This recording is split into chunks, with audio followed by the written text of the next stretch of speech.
ఆసియాలో సరికొత్త భౌగోళిక వ్యూహాత్మక సమీకరణాలకు న్యూఢిల్లీ వేదికైంది. చైనా విస్తరణవాదానికి ఆర్థిక దురహంకారానికి అడ్డుకట్ట వేసేందుకు ప్రపంచంలోని 2 అతిపెద్ద ప్రజాస్వామ్య దేశాలు చేతులు కలిపాయి. జపాన్ ప్రధాని సనాయే తకాచి 3 రోజుల పర్యటన కేవలం ఒక దౌత్య పర్యటనే కాదు, ఇండో పసిఫిక్ రీజియన్లో చైనా గుత్తాధిపత్యాన్ని కుక్కటివేలతో పెకిలించే పక్కా వ్యూహం. సెమీకండక్టర్ల నుంచి భారత ఎదుగుదలకు అత్యంత కీలకమైన క్రిటికల్ మినరల్స్ వరకు డ్రాగన్ డామినేషన్కు చెక్ పెట్టడమే లక్ష్యంగా భారత్, జపాన్ చేతులు కలుపుతున్నాయి. ఇండో పసిఫిక్లో అమెరికా వ్యూహం మారిన వేళ డాలర్పై డిపెండ్ అవ్వకుండా యాక్షన్ మార్చేశాయి. ఇంతకు అమెరికా రక్షణ విధానాల అనిశ్చితి, పశ్చిమాసియా సంక్షోభాల మధ్య న్యూఢిల్లీ, టోక్యోల నెక్స్ట్ యాక్షన్ ఏంటి? చైనా సప్లై చైన్ సామ్రాజ్యాన్ని కుప్పకూల్చేందుకు భారత్, జపాన్ రచించిన వ్యూహాలేంటి? Let's watch. Target China, Bharat Japan మధ్య నెక్స్ట్ లెవెల్ కు దోస్తీ. ఇండో పెసిఫిక్ రీజియన్లో గేమ్ మార్చేసిన మిత్ర దేశాలు. చైనా సప్లై చైన్ సామ్రాజ్యాన్ని కూల్చే యాక్షన్ ప్లాన్ ఏంటి? జపాన్ ప్రధాని సనాయే తకైచి ఢిల్లీ ఎంట్రీతో ఆసియా రాజకీయాలు ఒక్కసారిగా వేడెక్కాయి. ఒకవైపు దక్షిణ తూర్పు చైనా సముద్రాల్లో డ్రాగన్ నేవీ చేస్తున్న అరాచకాలు, మరోవైపు ఇండియా సరిహద్దుల్లో PLA కవ్వింపు చర్యలు. ఈ నేపథ్యంలో ప్రపంచంలోని 2 అతిపెద్ద ప్రజాస్వామ్య శక్తులు ఏకతాటిపైకి వచ్చాయి. 1952లో రెండో ప్రపంచ యుద్ధం తర్వాత జపాన్తో శాంతి ఒప్పందాన్ని కుదుర్చుకున్న తొలి దేశాల్లో ఇండియా ఒకటి. నాడు మొదలైన ఆ స్నేహం నేడు చైనా సామ్రాజ్యవాదానికి అడ్డుగోడగా నిలిచే స్థాయికి చేరింది. ఈ బంధానికి పునాది వేసింది జపాన్ దివంగత ప్రధాని షింజో అబే.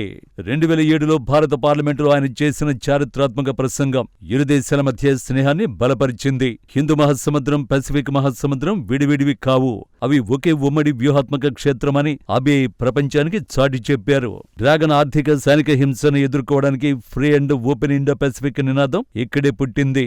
2000 సంవత్సరంలో కేవలం గ్లోబల్ పార్ట్నర్షిప్ గా ఉన్న బంధం 2014 నాటికి special strategic and global partnership గా రూపాంతరం చెందింది. తాజాగా అది మరింత బలపడింది. प्राइम मिनिस्टर ताकाइची की यात्रा से हम अपने special strategic and global partnership के नए अध्याय की शुरुआत कर रहे हैं. आज भारत और जापान दोनों ही विश्व की सबसे बड़ी इकोनॉमीज में से हैं. एक फ्री, प्रॉस्परस और रूल्स बेस्ड इंडो पैसिफिक हमारी साझा प्राथमिकता है.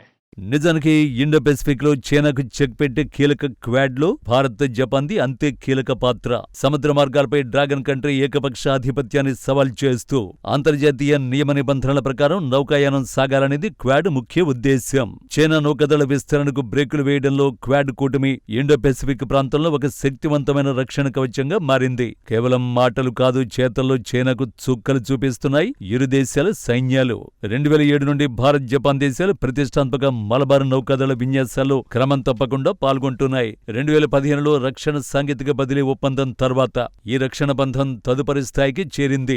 2024 నవంబర్లో కుదిరిన యూనికార్న్ యాంటెనా మాస్టుల సంయుక్త అభివృద్ధి ఒప్పందం రక్షణ రంగంలో ఒక మైలురాయిగా నిలిచింది. శత్రువుల రాడార్లకు దొరకకుండా యుద్ధ నౌకలకు అత్యంత అధునాతన స్టెల్త్ సామర్థ్యాలను ఈ టెక్నాలజీ అందిస్తుంది. ఇది నేరుగా చైనా నౌకల నిఘాపై దెబ్బ కొట్టే అస్త్రంగా నిలుస్తోంది.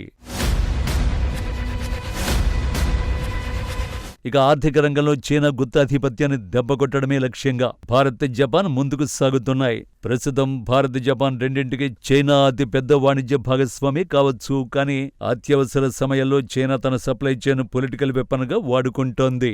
దీనికి విరుగుడుగా సెమీకండక్టర్లు, క్లీన్ ఎనర్జీ, క్రిటికల్ మినరల్స్ వంటి రంగాలలో చైనాపై ఆధారపడ్డాన్ని తగ్గించుకోవడానికి Bharat, Japan resilient supply chains నిర్మిస్తున్నాయి. తమ పెట్టుబడులన్నింటినీ చైనాలోనే పెట్టకూడదు అనే జపాన్ వ్యూహానికి ఇండియా ఇప్పుడు కేర్ అడ్రస్ గా మారింది.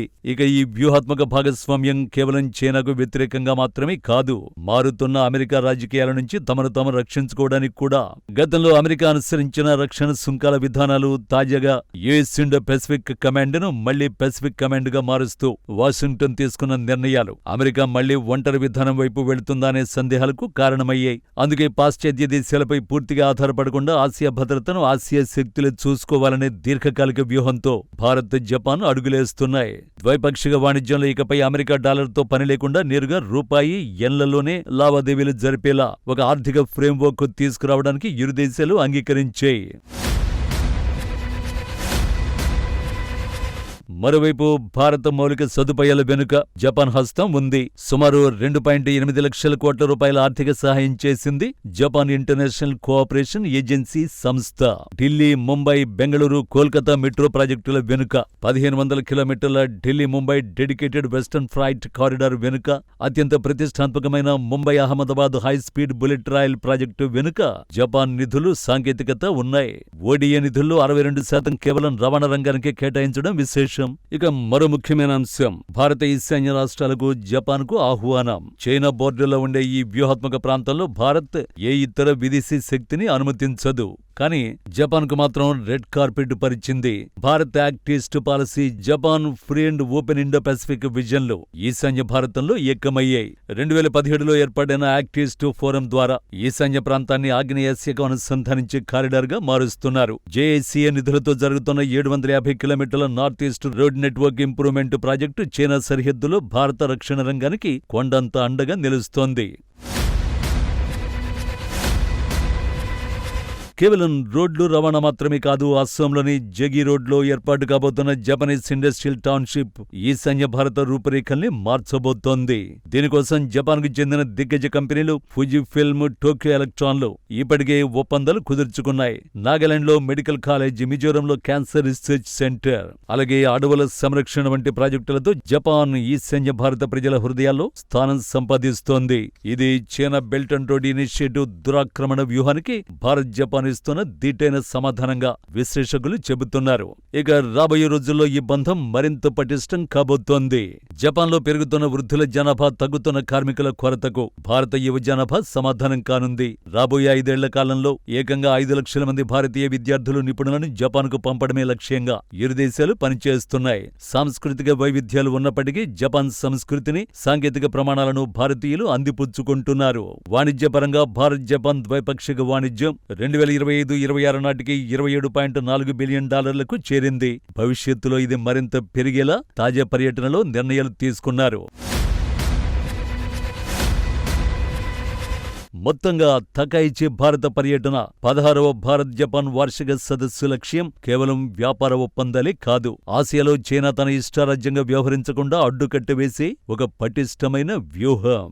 ఒకవైపు జపాన్ ఆర్థిక సాంకేతిక శక్తి, మరోవైపు భారత సైనిక భౌగోళిక వ్యూహాత్మక బలం. ఈ రెండు కలిస్తే చైనా ఆధిపత్యానికి చెక్ పడటం ఖాయమని రక్షణ నిపుణులు విశ్లేషిస్తున్నారు.